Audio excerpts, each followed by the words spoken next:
We will say it like it really is. With dignity and respect. Committed to free speech and common sense. Upbeat and entertaining. Straight talking and direct. We may agitate each other and you. Heartfelt and passionate.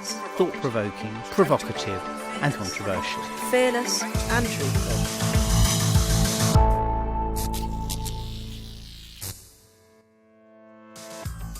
Welcome to The Pledge, the programme committed to straight talking and fearless debate. In this show, batten down the hatches, Rachel tells us about her day of piracy with Bob Geldof.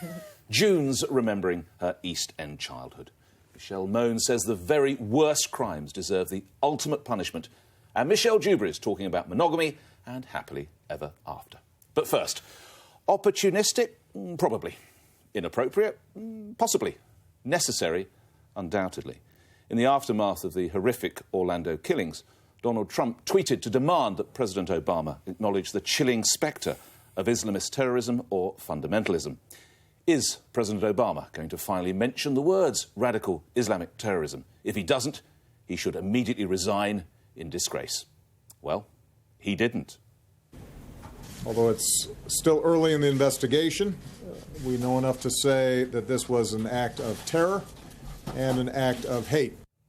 However, in his second statement after the attack, Obama did use the words, but only to explain why he won't say them. There's no magic to the phrase radical Islam. It's a political talking point. It's not a strategy.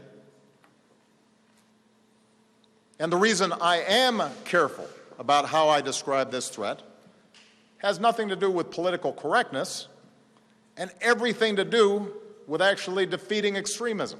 If we fall into the trap of painting all Muslims with a broad brush and imply that we are at war with an entire religion, then we are doing the terrorist work for them. Don't the people he's meant to protect deserve the right to be told what's thought to have inspired this insane gunman? By suppressing an inconvenient truth, you only allow intolerant and often inaccurate views to flourish.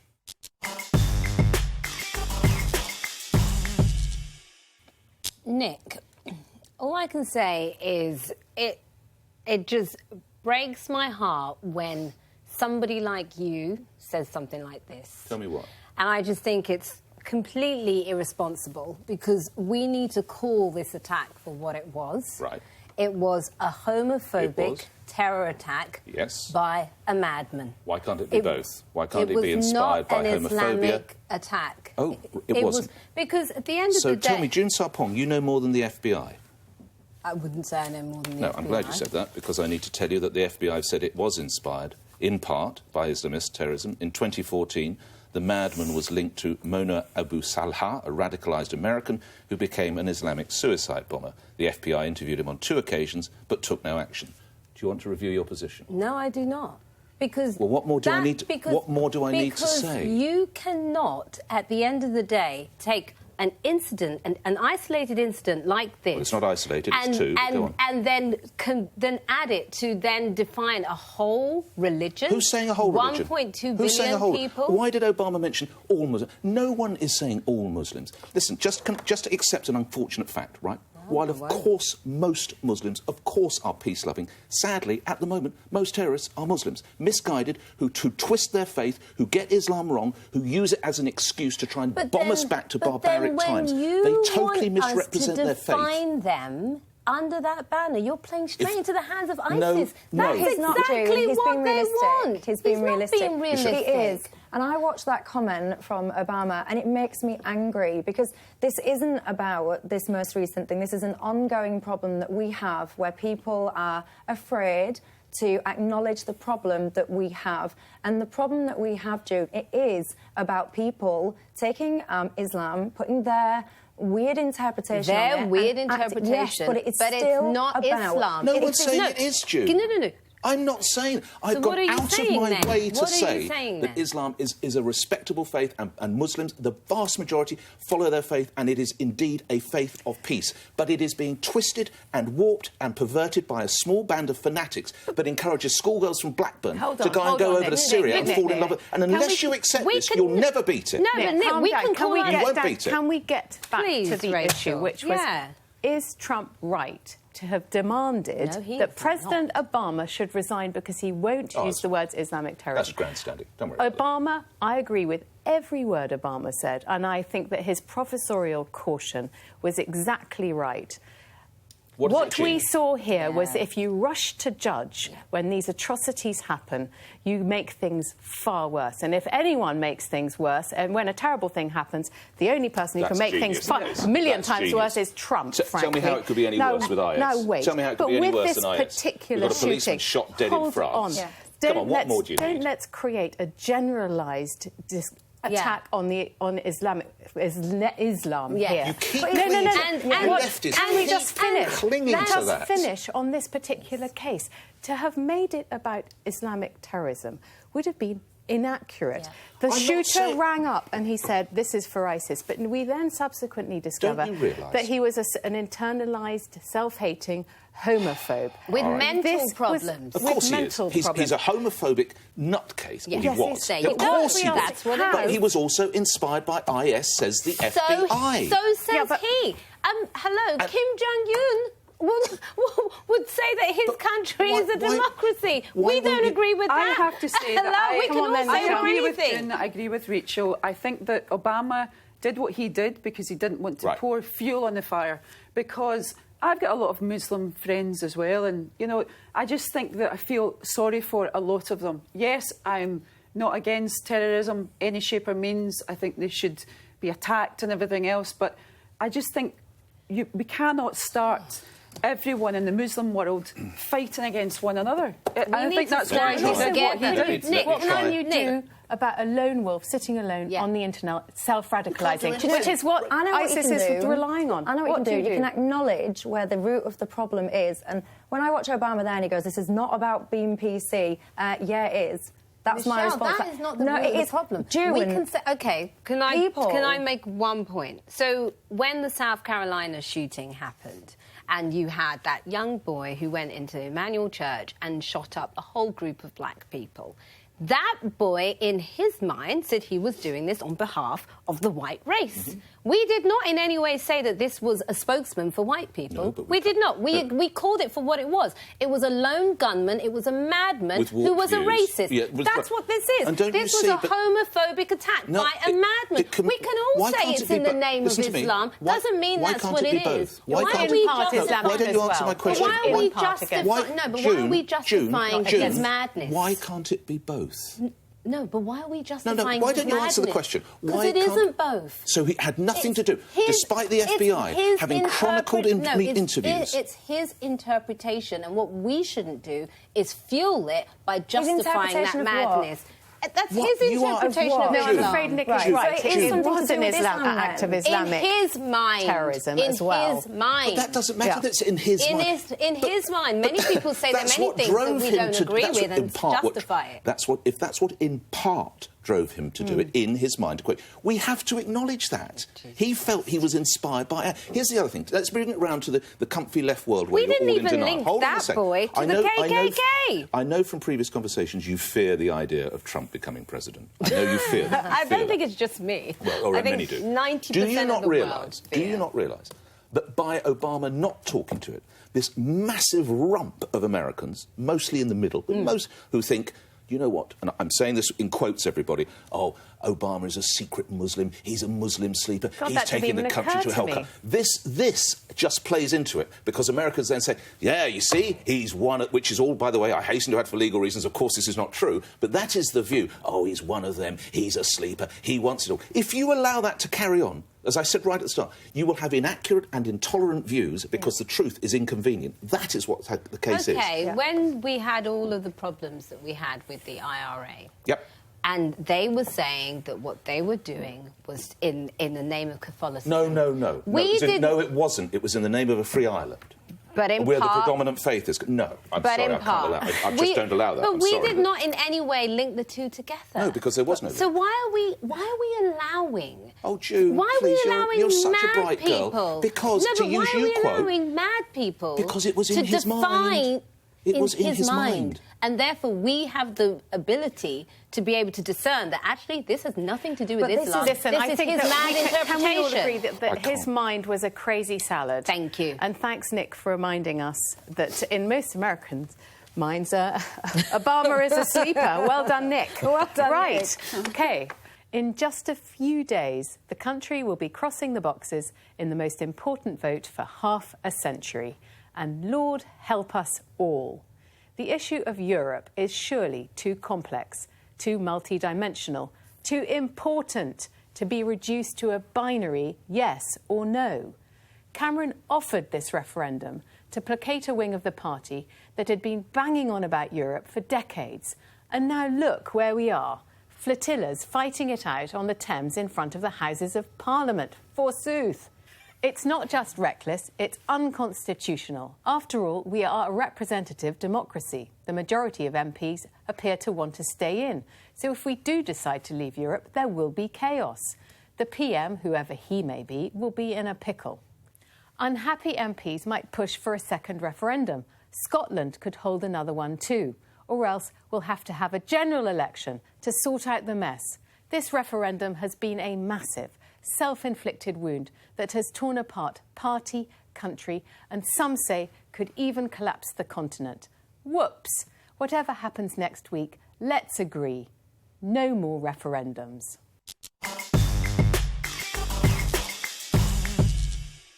Well, as the viewers might have noticed, Rachel, I am the only ram among the ewes, or the only cockerel among the hens. You're the bull among the herd. The only dog among the. Well, I'll let the viewers decide. I have to say a stake a claim for sexism. You said whoever the prime minister, whoever he might be. Did I say he? Yeah, so no chance we'll have a female prime minister. Well, Rachel Theresa Johnson. May would make a very good prime minister. Just wanted to make sure. Just wanted to get there because I'm, in tune and also, with all she's that. positioning herself to it by talking again about freedom of movement, as you would have noticed today. What frightens you about allowing people to have their say?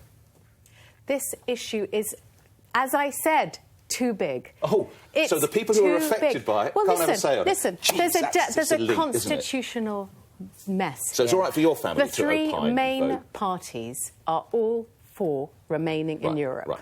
So 2 of your brothers can have a vote, but I can't. Let's say 51%. No, would you just confront that, please? You can have a vote on this. But what I'm saying is this is a constitutional pickle for Cameron. If this is a narrow vote for leave, he will have to go back to the House of Commons, Article 50 will be triggered, and he'll have to tell the 3 main parties who are all in favour of us staying in, i.e. Remain, to push through a vote that none of them agree with. But so what happens is... aren't smart enough to decide? This is too big an issue at this point. Do you, honestly? No, but what I'm talking about is a representational model. Because it affects their lives. They have to be able to decide something like this. I didn't ask whether they have Actually, or haven't. yes, I do. My question is, I do. Do you honestly think the man on the street... Yes. Hold on. If I ask them a question about, tell me about the EU, tell me just the basic... Because what I've realised is, when I got this referendum, and I'm in 2 minds about whether or not we should be having one, and what I realised is when we got one... I realise that I don't understand the European Union on any level at all. What people will tend to have is you'll tend to have an emotional reaction to something or even perhaps a prejudice against something. But when you start picking it through and going, actually, number 1, what even is the European Union? Number 2, when did we join it and why did we join it? And number 3, how does it influence us today? A lot of people don't understand it. And why would we? We're not economists, we're not politicians, we're not journalists. But you could argue that about a general election. No, but what I'm saying is, I don't think most people are so bored in their lives that they've got nothing better to do than to understand the European Union in significant detail to make this decision. And that's my first point. I don't think people understand it enough. Do I think we should be having a referendum? Yeah, do you know what? I have no issue with it. I don't think David Cameron expected to ever get a majority and have to follow through with his promise. But now that we've got it, what I think has been missing is enough non-biased information so that Joe No, it's not. We've had so much. We've got it coming out of our ears. Non-biased I have to agree with Rachel. What this country needs now is we've had the Scottish referendum. We then had the general election. We now have the EU referendum. We just all need to calm down, get on with it, we just need stability. Get on with business, get on with growing our economy. We know where June is. I just want to ask, because you obviously, June has been a leading light for the Rain campaign, but Nick, if this was such a suitable subject for a referendum, why has it taken you 3 months to fail to come to a decision in your own mind? You've carried out interview after interview. You've got reporters all over the place for LBC. What is the problem? No, it's because it reveals that this is not an issue that we should put to the people, because we have our MPs represent us. We have hired them and paid them to take this decision for us. I take on board what Michelle said. I'm still utterly conflicted. I'm telling you now, I don't know where my pencil will land in a week's time. I really don't. Do you know what your MP wants? Please. No, couldn't care less. Couldn't care less. She's a socialist, so I couldn't care less. Yeah, Heidi Alexander. But as for my as-yet unborn grandchildren, I think I should probably be a Remain. But then on the Leave side, the ridiculous tactics we had with this Brexit budget. I once joked the only thing they haven't said will be a plague of locusts. We'll all get cancer and the skies will go black. We have said that. Donald Tusk said we're going to have the end of Western... The end of Western civilization is nigh. I mean, obviously... We know what side I'm on. Obviously, I was very happy to see you on our lovely boat, Rachel. But moving your boat, was it? June, I thought it was Bob Geldof. June, I will come back to you, but we really... Because I don't think you know this. This is a bit like sort of a secret camera or candid camera. Have a look at this. We've got you on the boat.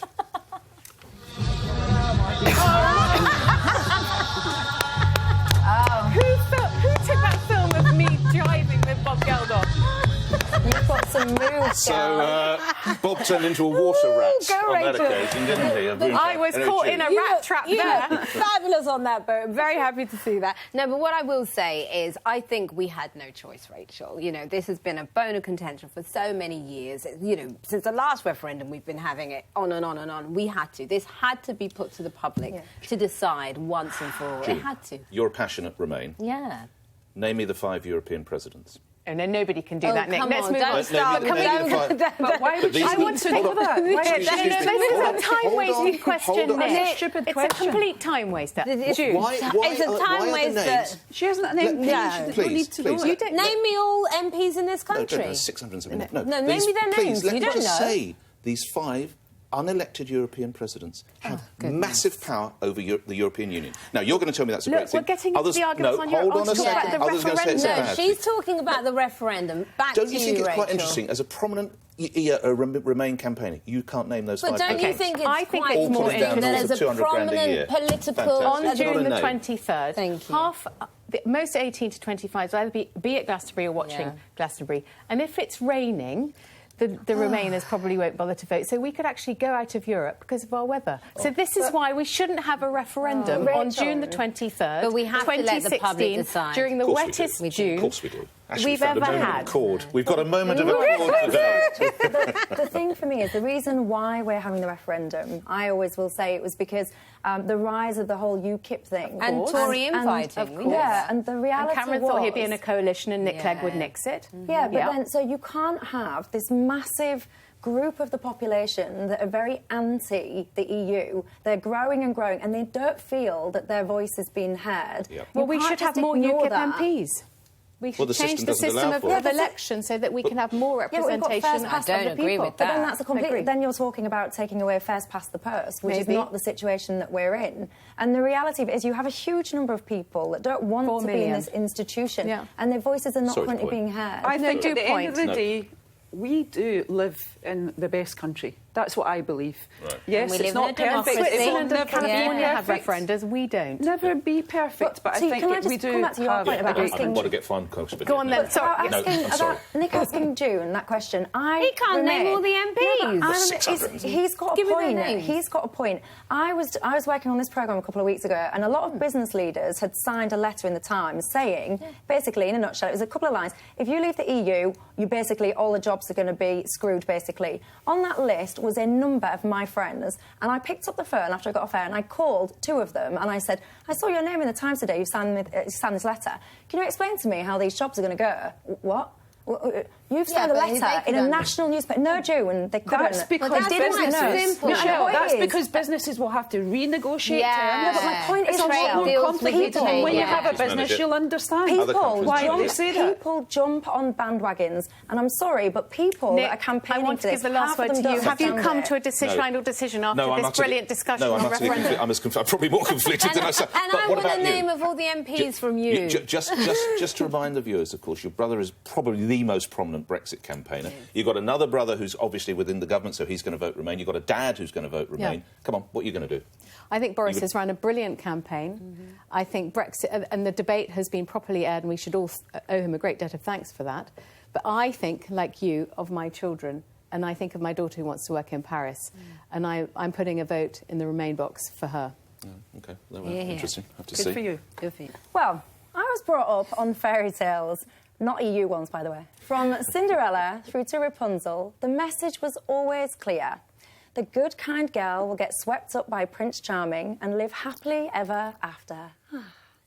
I've watched couples stay together over the years, and I've marvelled at 50th and 60th wedding anniversaries that I've attended. But fast forward to 2016, and I'm blown away by how things seem to be changing. Casual partners can be picked up at the click of a button. Men, so they say, men and women seem reluctant to commit and settle down. Sexual preferences can be catered for in an instant. And people in a relationship that's not quite right, don't worry about that. You can sack it off and start all over again. A recent survey found that only a third of us think that an extramarital affair would put a strain on their relationship. Now, call me old-fashioned, but I'm searching for monogamy and commitment. And if I'm honest, perhaps my own Disney prince. But in a land of the grass is always greener, is there still a place for monogamy, marriage, and the traditional happily ever after? Or am I simply deluded? Michelle, after a horrific divorce, I was married for 20 years. I had a business with the guy as well. And I thought the way that you think as well. And I thought, the next guy I meet, I will never, ever marry again. I'm totally put off it, even though I met my husband when I was 17. But now, after 3 years, I've met the most incredible guy that I believe in it, and I believe in marriage. And so there's hope for me yet, is what we're saying? That absolutely is, because you're obviously going out with the wrong guy. They're obviously idiots. So when you find the person, you will believe that it's about you falling in love, your soulmate, your best mate, everything. And if he is your soulmate and your best mate, you won't want to go on these silly apps on your phone and click yes, no and everything else. And plus, I just think it's a very dangerous way of doing things. Look, I know that people do it, and maybe it's not for me to judge, but it's not my kind of way of doing it. And this for me is broader. It's not just about my disastrous love life. Relationships don't go, the happy ever after doesn't exist. It's about, if I look around my set of friends that I've got and the people that I have in my life, so I've got one friend who runs, and it depresses me to even say this next word, but he runs a very successful marital affair dating site. His business is growing and growing and growing, which depresses me. I've got another set of friends that are now all into polyamorous relationships or whatever the word is. Where are you finding your friends? I know, I need to change my friendship circle. But you go out and you meet guys. They're commitment phobes. They don't want to get settled down. They don't want to get married. I talk to my other friends and they're going, oh, monogamy? No, you're deluded. You look at young people. They've got no interest in settling down. You look at marriage rates. Marriage rates are falling. And divorce rates are soaring. And I just wonder, in this day and age, is expecting a person to commit to one single person for the rest of their life, is that realistic? Hold on, absolutely, it's realistic. Is technology changing human nature or is human nature adapting to technology? I think it's probably enhancing it, do you not think? Yeah. Or it's sort of facilitating and accelerating bad behaviour. Yeah. I just don't do it. People that I know don't do it either, so you're obviously hanging around with the wrong mates. I'm going to come and hang around with you and your friends, Nick, I think. what do you think? Hang around with me, come to the race. I wouldn't actually know how to use... I genuinely wouldn't know how to use dating apps, but I have to say, I'm for someone, because you're considerably younger than I am, I'm surprised that you've got a problem with that, because traditionally people of my age would probably meet their partners, if not their wives or husbands, in a bar when they might be half cut right? And you make the decision that's for your rest of it. Oh, you're the one for me, love. Come on home. And off you go, and I marry you, and then you give her a house 20 years later or whatever. Wow. Wouldn't it make more sense in the cold light of day to, as long as you're not perving over it, to say, oh, yeah, she looks quite pretty, and I think you swiped to the right or swiped to the right, I don't know what you did. Don't get me that would wrong. seem to be actually probably more beneficial, wouldn't it, being half cut? Don't get me wrong, I have no issues with Tinder and the like. I've used them. I'm not ashamed to admit I've used online dating, and I absolutely will be getting involved and doing it again. My point Do you think is it's not... against human nature to be monogamous? Is that what you're saying? I'm afraid. So for me, when I think of what I'm looking for, I want to meet a nice guy that's loyal, that's decent. I'm going to have this family. And in my head... 07790. Keep going. Just tweet the pledge. Yeah, Any guy watching, I'm tweeting. Does he have to be provocative? And I'm looking for a husband. Yeah, that was a very cheap way of doing a public lonely hearts ad. But tell us what you're looking for. Give us the criteria. So if he's watching, he knows if he fits the bill or not. I wouldn't bore you all with my criteria. Never, ever, I hate to say this, and I'm probably going to be shot down in flames, but you'll never meet him on these sites. You Why just not? won't. I know some people that have. You've got to meet someone meet someone. Where do you meet your... Are you married this chap? Friends. Have you married? No, not yet, but hopefully we will. I thought Has he proposed? No, not yet. Do you want to propose to him now? Michelle. Make it the first pledge wedding. No, you're okay. If he likes it, put a ring on it. Is marriage still relevant? That is my question. Yes, I'm it is. sincerely Of hoping that course it it is. But the word that hasn't... Rachel, you're married. You tell the us. word that hasn't come up is romance, and in a way, I sort of feel that Nick and you're both right. You know, you can't go looking for love. You know, love kind of hits you like a thunderbolt, doesn't it? And one day, By the way, Michelle, your prince will come. One day, my ability to find a man. It's more about what's going to happen at the end. You've got to be positive. Be positive, and he will come along. But don't go to these sites. Meet someone through someone. Nothing wrong with I know dating tons site. of guys who'd love to take you out, but don't go on Great, okay, we'll chat. Let's chat in the break. Because you're judging your husband on a picture, on the looks. It's not about that. It's about what the person is like. If you could see some of my ex-boyfriends, dear God, I assure you, they've not been selected for their looks. We want names. I can promise you. Is there a message you want to tell the world about your ex? Do you see? I've got a sort of slightly controversial take on this issue in that I think that... Are you single? I am, yes. Do you want to do a dating ad? No, I'm actually not looking. I don't want one. You're on Tinder. I'm putting it out there. I don't want one. I'm not looking, so we're good. But I think that men and women sort of have a different take on monogamy, just in terms of nature. I might be wrong, but I think that when you look at the reasons why women are more likely to cheat, they're more sort of emotional reasons, whereas men, it's just physical. So on the sort of issue of monogamy, I think that women have won the argument, in the West anyway, on this. If a man had said that, you know... I can say it. I know, but it's true. I just don't agree. I don't think men only stray for physical reasons. By and large. I did, though, have dinner with a man, an older man, after Ascot, where you were yesterday. We've heard all about this dinner. He said, he had the gall to say, men want variety, women want security.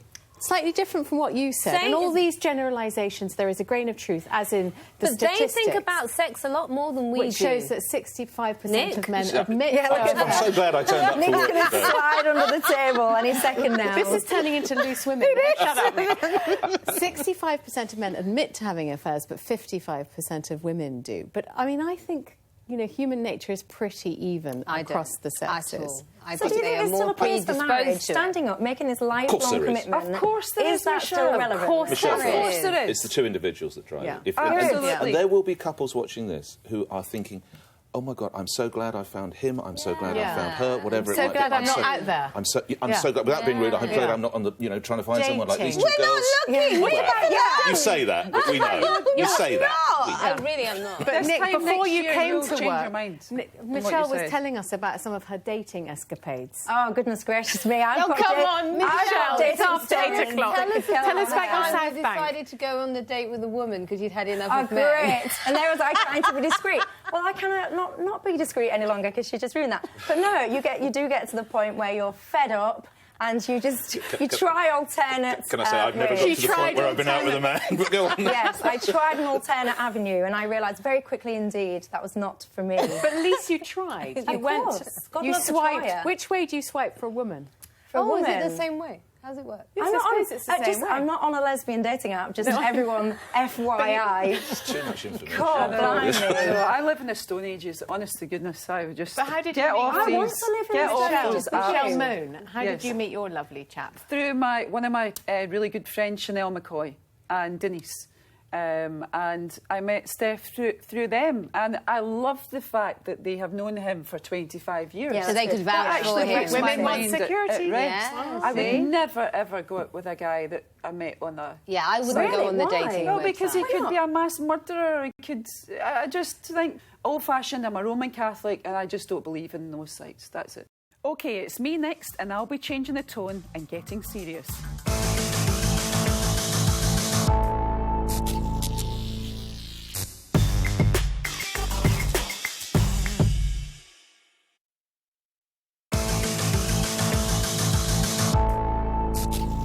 I see no reason, either moral or practical, why criminals convicted of the worst crimes should not be put to death. Mass murderers, children killers, and those who have committed the most brutal murders cannot simply just be locked up. Why should they be given meals, shelter and warmth in prison, with the possibility of one day being released? People should be given a second chance, but there must surely be exceptions to this.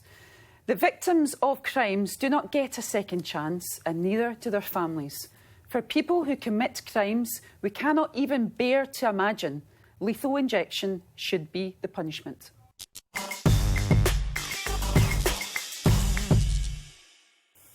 Gosh, Michelle, I mean, I didn't realise we had a Travis Bickle in our midst. I mean, it's like it's something out of Taxi Driver. Instead of putting them in nice, warm prisons with their Sky TV, you would like to come and just cleanse them off the streets like vermin because they have done something terrible. Well, I disagree with you. Okay. I mean, I think that, yes, it costs £33,000 to keep somebody in prison for a year. But to bring back capital punishment to save money, well, this is the price we have to pay for a civilised, tolerant society where we don't go around just shooting people it's or not just by to firing save money. squad in America if they don't have the drugs available. In order to save money and to exact justice. People like Ian Huntley, Peter Tobin. I'm talking about mass murderers. I'm not talking about, unfortunately, if there's been a fight in the street and unfortunately the other person gets murdered, then, you know, they've got to commit the crime. And I do believe that you can turn these people around. When they're put in prison, I do believe that. They deserve a second chance. But yes, they've committed murder and all the rest of it, and that's bad. But when you've got people out there killing children, planning to kill children, serial murderers, there's got to be a criteria for getting the injection. But when you've got these evil, evil people, I don't believe they should be given a second chance. But Michelle, I think they should be taken out. So I agree with you. When I think of these people that are crazy, Ian Huntley, the things that he did to those girls, it riles me up and it makes me... Initially, I agree with you, but then when I step back, I just think, hang on a minute, giving Ian Huntley or the like a nice, peaceful injection and gently putting him to sleep... Too good for him. I think it's too good for him. Because you know what I would want? If someone hurts someone or kills someone that I love, I want them locked into the dirtiest, dingiest, but they're not prison. They're not, Michelle. No, I know, hold on. They've got Sky TV, so they've got a warm bed, they've got meals. He's not in there suffering like these families are suffering. But then what you want, because I'm telling you, I would want every last minute of that person's life to be awful. Right. So what I would want, actually, is I would challenge what is the comfort that these people are being put into for the rest of the prison. I think that the prison system is way too soft. I think they are treated too nicely in the prisons when they've committed this. But I wouldn't necessarily inject them. Michelle, just one thing they don't get, by the way, we just need to make that plain. They don't get subscription TV in their cells, so we just need to get... But there's something else.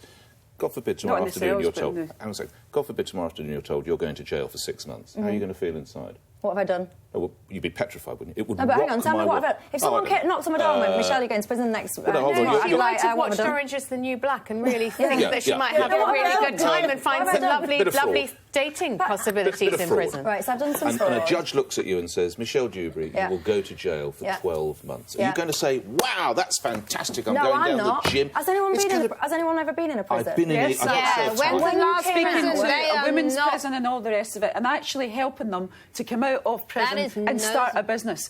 Honestly, I fully support that. They deserve a second chance. They committed a crime. I'm talking about these evil... Sorry, am I allowed to swear? No. Evil. But don't thieves. That's what they are.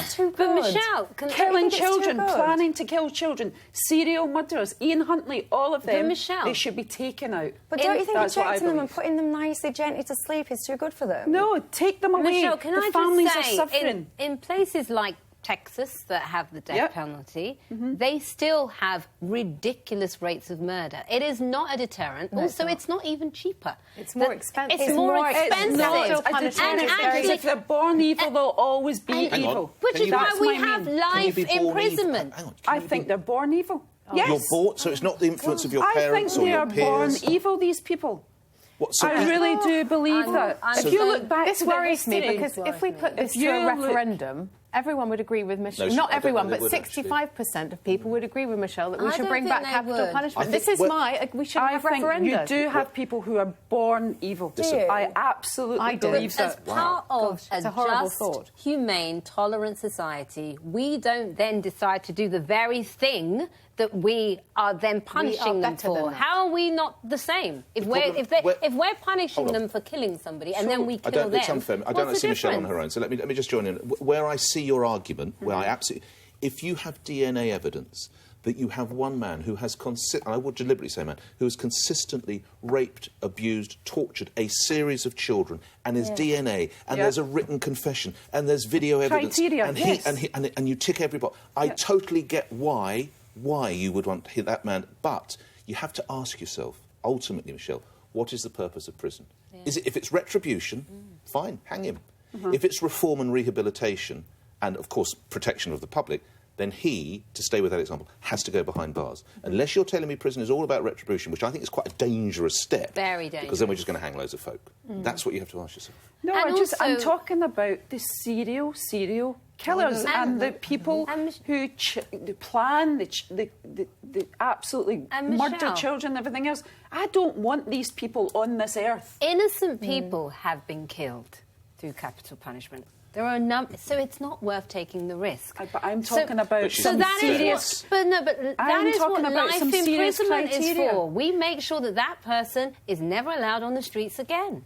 But Michelle, to be fair to you, that never happens. I do. My instinctive, emotional reaction is to agree with you. It is when these people conjure up this awful emotion in you when they've done this awful crime. I understand how the first reaction would be just wipe them off the face of the planet. But honestly, I just think that would be too good for them. I would want them to be in prison. I would want them to suffer. They're not really suffering. Seriously. No, and I got agree. An easy life. Yeah, no, they haven't. They have. Prison is not easy. It's not that difficult. You can call prison many things. Easy is not one of them. Evil swines, and when they're that evil, killing children, serial murderers, I believe they should not be here. Take them out. Zero tolerance. That's what I would do with the whole lot of them. What makes you think the public would vote for it? When they've polled the public, there is a majority to restore the death penalty. The last time it went before the House, our representatives massively voted the idea down. Don't you think? Well, I know, but this is why you can't ask the people to decide on issues of moral importance like this. I think Britain's more. I think Britain's much more tolerant. I don't think we'd vote for the return of hanging. No, I mean, that's the most brutal murders. I so don't agree with Michelle because I take spiders out of the bath, and I actually think we send too many people to prison.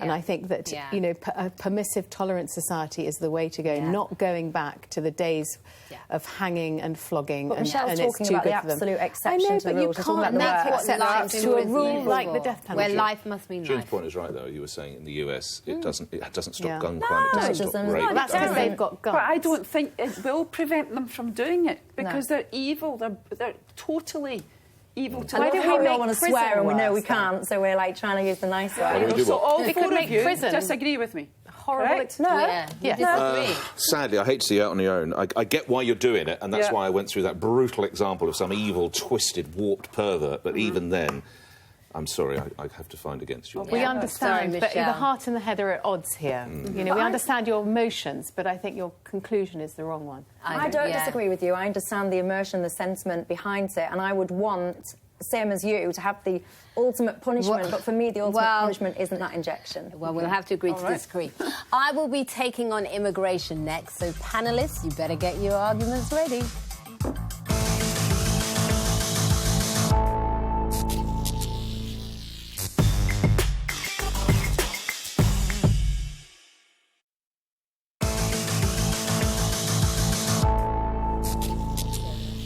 Let's be honest, immigration will probably decide the outcome of next week's EU referendum. But the people calling for us to limit the numbers have got it wrong. It's not that I don't understand their concerns. Having been born into an immigrant family myself, I've seen immigration change life possibly beyond recognition for the old EastEnders who were the stallholders, pub-goers and neighbours of my childhood.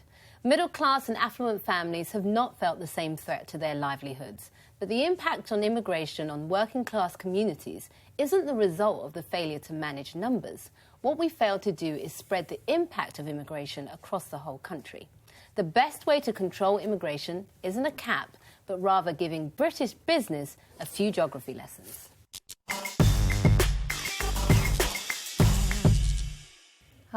June. Every week when I work with you, I sit here and I think, this is the week that I'm going to agree with June Sarpong. Is it this week? And guess what? It is definitely not this week. June, you are so wrong on this. How can you, we're an island, so by very definition, we're this big. We can't suddenly start expanding this way, this way, this way, this way, and this way. So when you accept that you've got these physical size restrictions, and when we accept that actually within this size we want a certain standard of living, we don't want to all be squeezed in so tensely and we can't even move. And when you think that through logically, it's not possible to not control numbers of immigration. It's not possible. You can't just have an absolute free-for-all and anyone can come and be unrestricted in any way. I think we have it completely wrong at the moment because we do have caps at the moment for non-EU stuff. I think it's Tier 2 where we actually restrict the number of skilled people coming in. And I look at this and I just think, we're restricting skilled people coming in and then having this massive free-for-all over here, and it's completely wrong. We need to control it. We need to have criteria around it. And if people are saying, well, we need all this immigration to fix the skills shortages, well, then what I would be saying is let's educate our children better. Let's work closer. Apprentices, let's work closer with business to make sure that the people that are coming out of the education system are the people that have the skills that we need to deliver the jobs and the workforce requirements that we have. So I'm sorry, I couldn't disagree with you, sorry, anymore. Well, maybe I didn't explain myself properly. She's backtracking now. No, I'm not backtracking at all. So what I'm saying is that it's the economy that determines the level of immigration. It isn't. It's movement of people. It's the economy. In the EU. It's the economy, because at the end of the day, the economy dictates what we need in terms of our workforce. Right. And what I'm saying is the reason why that is wrong. Well, it's the fact that we have a thriving economy that is a massive pull factor from the poorer parts of Europe. That means that we are. No, but if we also need a certain level of skilled labour. June, if you're going to make £1.70 on the streets of Bucharest, or you're going to make £7.50 on the streets of London, where are you going to go? Where are you going to work? Well, if that's the case, everybody from Bucharest would be here, isn't it? Well, they are. Well, they're not. Oh, by the way, now, hold on. No, anyway, can I finish my point? No, but can I just say, your introduction, I thought was absolutely brilliant. Absolutely on the money. Thank you, Undoubtedly, immigration has benefited this country. Undoubtedly, the growth we're enjoying at the moment is down to people coming here. Sure. Undoubtedly, that is all of the above is good. Well, and I thought your acknowledgement of the pressure that it's put on blue-collar workers. And how the rich elite are insulated from the pressures of migration. Completely insulated. The one thing I didn't get, I mean, spot on. You wanted to give people, employers or the job industry, a geography lesson. No. What did you mean by that? Yeah, because this is what I've been trying to explain, but nobody has let me. So can I? They all come to London. The wilds of Hereford, where there's nothing to do. So a perfect example will be, which is why I think actually George Osborne's Northern Corridor is a brilliant idea. Powerhouse. Powerhouse, sorry. Yeah. So if you look at Scotland, so when Amazon opened up its plant in Scotland, that has been a great project that has employed lots of local people. Now, if we were to do the same thing, so another example would be ASOS. So ASOS has their plant here in Hemel Hempstead, and then I think they've opened another place in Burnley. It's a sleeper town outside London, But June. let me finish. I mean dormitory town. Let me. So you corrected June. Yeah, please, thank you. So let me finish. So if we were to encourage more businesses to open their huge facilities and plants across the country, because at the end of the day, immigration tends to go where the jobs are. You would not have the same, especially in the south, you would not have the same levels. But you would not have the same levels of immigration that is just clustered in one area. Well, it's not. It's all over the UK. It's not. And I believe it's disproportionately in the south, Michelle, because that's where the jobs are. I believe that if you're going to come into our country and if you are going to contribute to our economy, you are more than welcome to come in. But it should be better spread out. Right? And that's what I'm saying. If you're going to come into work, then I have no problem with it. If you're going to come into our country and not contribute and taxpayers' money to get you a house and everything else, then I am not for that. Well, we need to say Mr Cameron won that. Yeah, he won that, yeah. Something for nothing is off the table now. OK, but I don't think you should say, oh, let's send them all there and let's send them all there. I'm not saying let's send them all there or send them all here. What I'm saying is particularly, so I'm from East London, and I don't know, did you see that programme that was on a few weeks ago, which was talking about the last EastEnders? No, I did not. Fantastic documentary, which was all about local people in the East End of London feeling like foreigners in their own community. And what happens so often is sort of middle-class, affluent groups demonise them and make them feel as if they're being racist when they say those things. And having grown up in that community, I understand it. And what I'm saying is that when my family came here as immigrants, there was... The way it was done was it was staggered, but it was done in such a way that it wasn't a whole influx of immigrants in one area that made the local people feel like they were foreigners in their own country. And what I'm saying is that when immigration is better spread, you don't have those same levels of resentment. So we're going to you don't have the same pressure on the public services of those poor communities who are being stretched to breaking point that can't afford it. June, That's all I'm saying. June, we're going to put a meat packing factory in the middle of Somerset. Where are the houses? Where are they all going to live? But June, didn't you say that you... Did you say, correct me if I'm wrong, did you say you're against a cap on immigration? You did say I'm that. saying it's on not EU or non-EU. Obviously, you can't cap EU. Yeah, of course. But, yeah. I need to understand cap on non-EU. So One day. Theresa May's talking about it right now.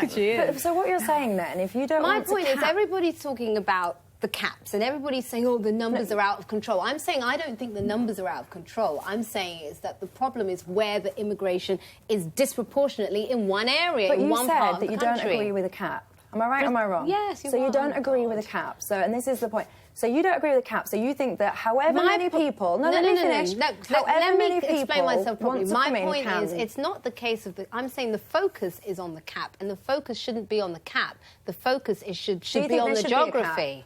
Do you think there should be a cap? I don't think a cap is necessarily the answer because the economy dictates. So you don't think there should be a cap. So what you're suggesting is that however many people that want to come to the UK for whatever reason, they can. Well, of course not. So then you have to have a cap. June, in your East End, what are the main nationalities that have come in to make the EastEnders feel displaced and they're not living where they used to? That's a great question. What are the nationalities? In terms of sort of in the 70s and 80s... No, but now, we're talking now. Now it would be... there's a very large Somalian community that's coming. So non-EU. Non-EU, very large. OK, next. And also very large new influx of Pakistani community. OK. And then, obviously, you have some of the Eastern Europeans, so you have Polish, Romanian, and so on. So, but my point is, what's happened is, in those areas now, if you're going to schools, you now have classrooms that 70% of the children don't speak English. And so what's happening is that a lot of the locals are taking their children out of those schools, and you have this white flight where people are moving further and further on out into Essex and Kent and so on. And my argument is, so often when that happens, we demonise those people. But actually the issue is that you can understand how they could feel Your argument was the economy will decide where these immigrants go. But in fact, if that is the case and you're going to leave it up to the immigrants themselves, and the labour market, they will all still cluster in the southeast, won't not they? If because it's that properly, is where not if the jobs are properly spread out. You want a massive jobs creation scheme in the north of England. Yeah, I think it'd be fantastic. In our Midlands, I do. maybe. I do. But June, you've accepted they haven't got any houses, right? No. In the wilds of Somerset. They haven't got any roads. They haven't got any buses. They haven't got a hospital. What are these poor souls going to do? Well, what's happening now in the South East is our infrastructure, our public service is stretched to breaking point, so we can't accommodate it. I don't see how your solution works, because you shove all these people there and they haven't got a bus to get to work all day. There's a whole country. I don't think you've thought this through properly. Well, I disagree with you. Okay, and thank you for saying that. We'll agree to disagree. Yes, we shall, exactly. So we've nearly reached the end of the EU referendum campaign, thankfully. But there's been something missing. What's a campaign without politicians in high-vis?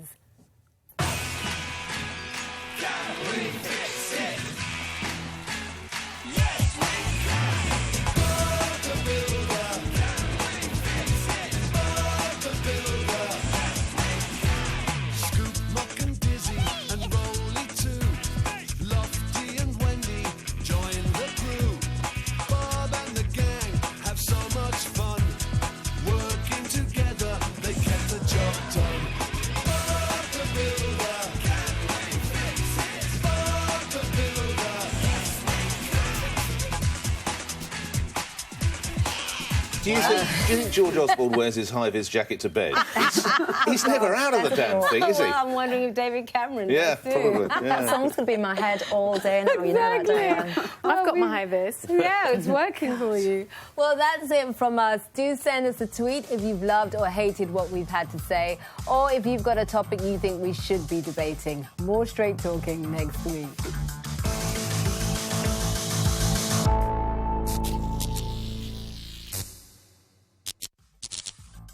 Hi, this is James Caan. I'm looking forward to be back on the show next week on The Pledge.